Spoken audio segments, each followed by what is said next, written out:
welcome to Hither and Yon Studio. DJ here, and if you've been here before, welcome back. And if you're new here, welcome. I'm in the studio today. We're going to talk about junk journals. We're going to talk about what they are, what they might be, how they've evolved, and what you do with them. All right, so I'm going to wrap it all up in one quick video. This isn't going to be a long video, but it's going to be my opinion, right? And like opinions, we all have one. And we're going to talk about it. And I'm going to show you my first junk journal. And we're just going to talk a little bit about junk, right? After this video, I'm going to jump in and make a traditional junk journal from junk. And I'm going to show you how I would interpret that. And you are going to probably interpret it differently if you decide to make one. But I thought it would be fun to kind of make a traditional junk journal since I'm always working with digitals or whatever. So let's talk about junk and what is and what isn't junk, right? Like, so all of this that you see here could be junk for somebody. It's junk for somebody, but it's not junk to a junk journaler. It's not junk to somebody who works with paper or creates in mixed media art or any kind of art that, you know, maybe some of this would be incorporated into, right? But most people would consider this junk. So junk is, you know, anything that somebody's going to throw away. I have, you know, some shopping bags. This came wrapped around some peonies. This was Amazon packaging, craft supply packaging. I got some sheets or something. Oh, this held like those vacuum bags that like you suck them with the vacuum and they're airtight. We have macaroni tins, lots of macaroni tins. This came wrapped around, I think, the peony bag. This is some twine off of my chicken feed. I have a printer, a thermal label that kicked itself out, a receipt. Just some, you know, packaging, a snuggle box, like all of this stuff I will use in junk journaling or mixed media, okay? So, but, you know, other people will see this as junk and they won't keep this stuff. And this goes all into a landfill, you know how it is, or recycles. But, you know, all of this we're gonna use in that traditional junk journal I'm making, all right? So this is what most people would consider junk. However, junk is relative. The term junk is relative, right? So one man's trash is another man's treasure. This might be considered junk by some people, but it's not junk to me, and it doesn't look like junk.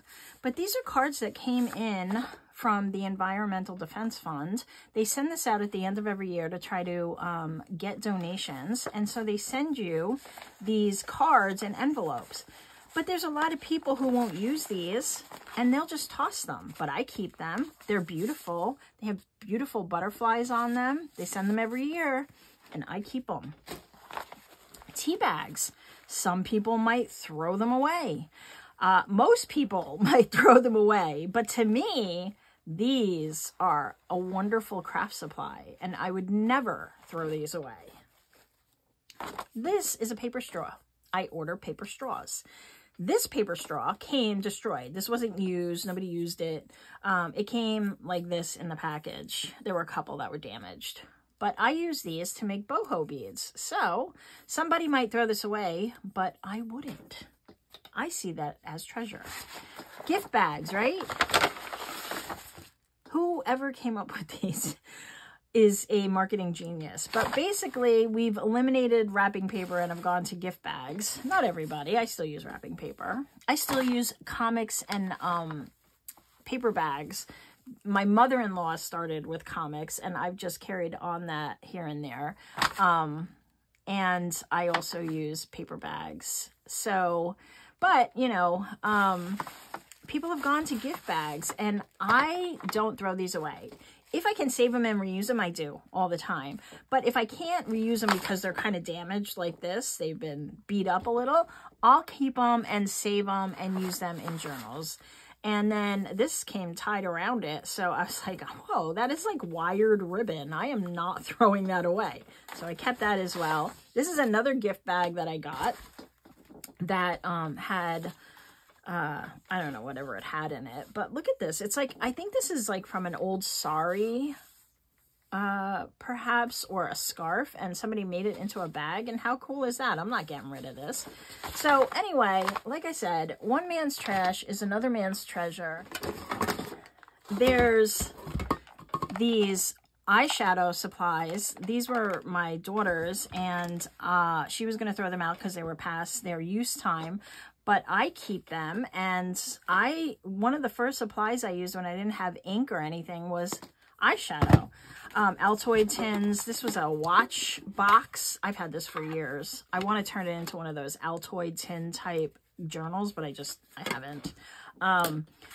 Sandpaper I use for sharpening pencils, chalk, my chalk that I use in sewing. So I don't tend to throw these out, even if it's like, you know, not good to use anymore. I'll keep it around and use it for like pencils and stuff like that. So, you know, there's a lot of stuff that, you know, people consider junk that other people don't.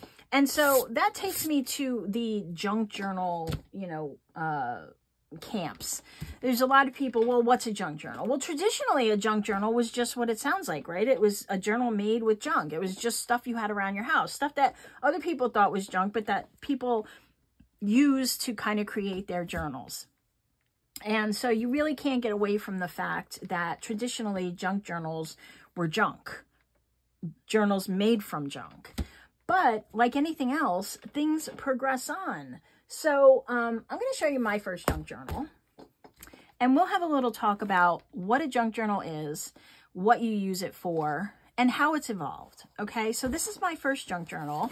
I made it with a piece of cardboard that was a backing for, oh, I guess like it has tape on it, so maybe it was part of a box or something. I don't know. But I just folded it in half. I went on the internet. I got some royalty-free images. So there's a lot of public domain image places on the internet. I have a couple of videos on my channel you can look for. Just look up public domain images and it'll pop up. I think they're also in a couple of my Canva tutorials. So or shop releases, you can look for those. But like all the digital library online, you'll find public domain in there. There's a bunch of websites for it. You can search YouTube for where to find public domain images. Now, I'm in the US, so I'm talking about US stuff. I don't know what it is in other countries or what they call it or if it's different. So I'm just telling you, like here, we look for public domain or Creative Commons copyright free images. And I found this, which I loved. I actually found a ton of images from this book. This was a illustration in a book from like the 1800s, and it's from a French author, and it's gorgeous. All of the images in here are gorgeous in my opinion.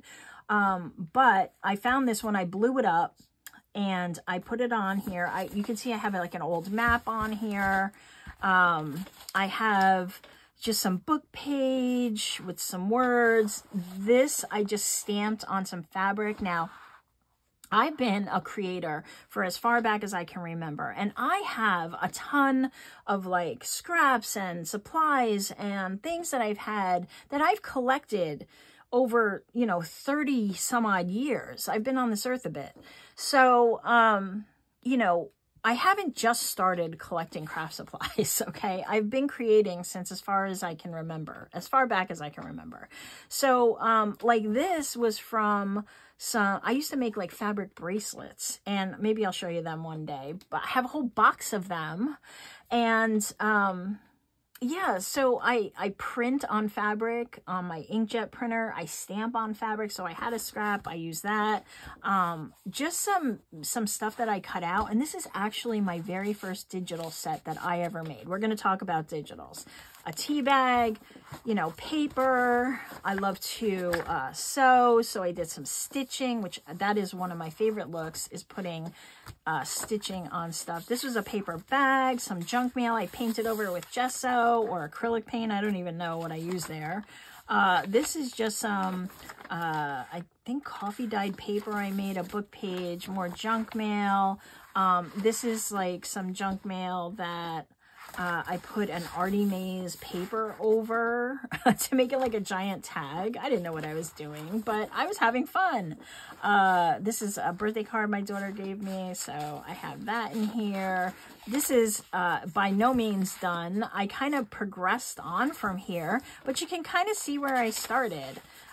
This is actually Amazon paper that I cut down to size. And then these were some off prints that I had from some other projects, more junk mail, more paper bags, and so on. So that was my first one. And then I did some macrame down the side, which I liked. I'll get back to this one day and maybe turn it into something else. But I keep it around because it reminds me where I came from, where I started, mistakes I made along the way. And you know, the important thing is to just start. And if this is something that interests you, don't get caught up in the drama, okay? I try to avoid drama at all costs. And so there is, you know, as soon as I started learning about junk journals, I started to see the different camps, okay? The traditionalists versus, you know, the people who've kind of evolved with the medium. And when I kind of saw what everybody was doing out there, and having a background in art and digital art and you know, just I love technology. I love the new technology. I love Procreate. I love Canva. I love Photoshop. I love all of that. It very much appealed to me to kind of go the digital route. And I created my first digital set, which is still in my shop.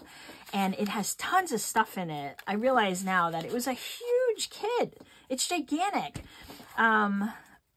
But you know, it wasn't like super perfect or anything. I mean, don't get me wrong. It's pretty and it's got a lot of cool stuff in it. But you know, I progressed just like anything else. But when I saw the digital stuff, I'm like, oh, this is really cool. And me liking that kind of thing, I took it and ran with it. But not everybody's going to do that. And I know that there's people who are very much traditional. Junk journals are made with junk, and that's fine. And you're right. You're actually, you know, right. That's how they started. But if I use scrapbooking as an example of how these things evolve over time, right? When I was scrapbooking back in the early 80s, the only thing that was available in the 80s were these big pads where you would kind of flip through them and glue stuff on, but they were just pads filled with blank paper, but they were sold as scrapbooks, right? But scrapbooking goes way back. Like there's scrapbooks I've seen from the 1800s, from the 1920s. I mean, beautiful stuff that people just, you know, cut out articles, glued them down, put pictures. Maybe they put, you know, a napkin that they had. My original scrapbook had like my prom invitation. It had the napkin from my prom picture, like things like that, because I was just fresh out of high school and, you know, I was doing that. And then that evolved over time. And as scrapbooking grew, manufacturers realized that there was an opportunity there. And just like opportunists, they started to create products that went in your scrapbooking. But when I first started scrapbooking, and obviously in the 1800s and the 1920s, there wasn't anything. So things evolve. Nowadays, if you're scrapbooking, there's digitals, there's elements, there's kits, there's complete companies built around scrapbooking. And so that's how things evolve. And junk journaling has evolved as well. And so what a junk journal is today is different. It's what you interpret it to be, right? And so someone like me sees a junk journal as a piece of art, something that you create that you keep for yourself or that you give to someone else or that you sell, that incorporates a variety of processes, papers, junk, and a number of other things. So I do use junk in my junk journals, but I use a lot of digitals. And that's because I love some of the digitals that are out there and all the creators that are creating beautiful things. And I want to put those papers in my journals. And so I happen to love the digital space. Now, I know not everybody can afford digitals, but guys, there's a lot of freebies out there. So if you want to try to play with digitals and you have a printer, I know some people also don't even have a printer, but, you know, you can go out and get free digitals. Just go to Pinterest and type in free junk journal digitals or whatever. There's people who are legit giving you freebies for your junk journals. I'm not talking about stealing people's stuff. Not, you know, it's not for that. But there's people who legit give freebies. I give a lot of freebies. I have freebies in my Facebook group. I have freebies. I have my Friday freebies. You get a freebie every Friday on my website. There's plenty of freebies on my website that you can just go and download. And again, the public domain is filled with lots of pages and pictures, illustrations, gorgeous stuff that you can put in your junk journals. So I love traditionalism, and as a matter of fact, we're going to make a traditional junk journal in the next video, but, you know, I just want to say that we evolve. We evolve in our art, and if you, you know, go to museums, you follow artists, you know that some of the most famous artists became famous because they broke the rules. They broke the rules of art. They learned the rules and then they broke the rules, and that made great art. If you take someone like Pollock, who I am a big fan of because of the chaos of Pollock, if you know, look at Pollock's work and the artists of that time, you know, it's the artists of that time saw that as just like the raging result of an alcoholic who had, you know, time on his hands. But I look at Pollock and I am just like, I love the work. I love the work because it's chaotic, but I love the work because I can go there and I can look at it and I can see all the bits that are hidden in there and kind of go on a journey with the creator. And I just think that you'll find that you gotta find what it is that you love. Now, maybe you're gonna fall in love with traditional junk journaling and you're always gonna make your journals out of junk, and that's great and that's awesome. Or you're going to evolve, and this is one I made with my digital autumn set, and maybe you prefer more things like this. Maybe you prefer a mix of things. But what I guess my point is what is a junk journal is whatever it is to you. It's whatever it is to you. Like all art, like all creativity. You take it and make it what you want it to be, and don't overcomplicate it, and don't get caught up in the drama, because we don't, you know, this is supposed to be fun. It's supposed to be fun. It's not supposed to be controversial.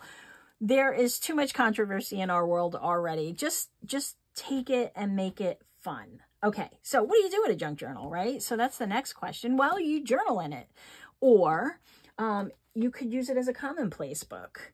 What's a commonplace book? A commonplace book is just kind of a place you put little quotes you find, a picture, maybe something out of a magazine, a recipe that you love. It's just a place to store stuff. Maybe you write poetry, you want to put some of that in there. You could put ephemera in there, and you know, a commonplace book is kind of like a journal, except you don't do traditional journaling where you like put the date and, you know, today I did this and blah, blah, blah. It's really just kind of a place where you can kind of put stuff down. And to me, I like that. I've never been a big journaler. Well, that's a lie. In high school, and in my early teens, I was a big journaler. But life got busy. I had 2 kids, and, you know, I worked full time, so I didn't have a lot of time to journal. And then as time went on, I found that I liked journaling more in the digital space when I was recording my thoughts. But in my journals here, I use these more like commonplace books. So I'll use them as a place to put down mementos, save notes that about a day, or, you know, a receipt I might have, a napkin, you know, things like that that mean a lot. If I find a cute quote or a little cutout, I'll kind of stick it in there.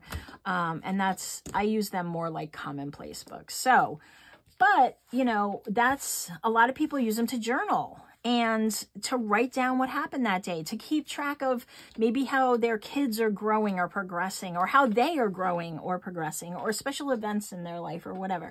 So what do you use a junk journal for? You can use it for a lot of things. You can use it as a journal. You can use it as a commonplace book. You can use it as a photo album. You can use it as a scrapbook. It's really up to you what you use your junk journal for. But I say, again, just like the creation process, is make it whatever you want to make it. And if there's rules you think are in place, don't be afraid to break the rules. Don't. Okay. Some other renditions of some journals in progress. So this was an actual journal that I had journaled in, or started to journal in, and then I wasn't really journaling in it. So I turned it into a junk journal. And it's in progress. I started to also use this as a place to display some of the stuff that I was creating. This is a freebie on my website. I think it's also in the Friday freebies, if I'm not mistaken. But I was taking pictures to kind of show what I was making, and so I was using that for that. This is an art journal that I started to work in. I made a couple of these, and this is the second one. And I just put some random papers together, different types of paper. This is some handmade paper I made. I have just some mixed media paper. There's some watercolor paper in here. There's, this is, I think, parchment paper. So this is like an art journal. So I will continue to create art in here. This is a commonplace book that I made and that I started to keep stuff in. I'm not going to go through the whole thing, but there are some pages that I can show you. I have some stuff stored in here. Yeah. So, journals can be, a junk journal can be whatever you want it to be. And you make it your own, and you use it how you want to use it, and just bring joy to it. Have fun doing it. Don't worry if it's perfect. I have a lot of journals that nobody will ever see, ever see, because, well, first, they're personal to me, but like they're little journals, they're little things I played with. They come in all shapes and sizes. There are concertina ones, there are just flip through ones that I put with ring binders, but they're mine, and they're not perfect. And I would say don't strive for perfection, because we're not perfect. We're by design not perfect. But anyway, thanks for listening to my little rant today. I'm going to jump in onto the next video now. We're going to start to make a traditional junk journal. So right after this video, I'm going to post these both together, and I hope you'll jump over and watch the process. We'll begin to make a junk journal from junk and have fun doing it. All right, guys, so that's my take on the junk journal. Thanks for listening. I know we are all going to have an opinion. Please feel free to put your opinion in the comments below. Be nice, be kind. This is a creative space, and we all have our own take on things. So I hope I'll see you in the next video, and I hope you have fun making a journal if you haven't yet, or make many more if you have. Have a great rest of your day or night. Bye.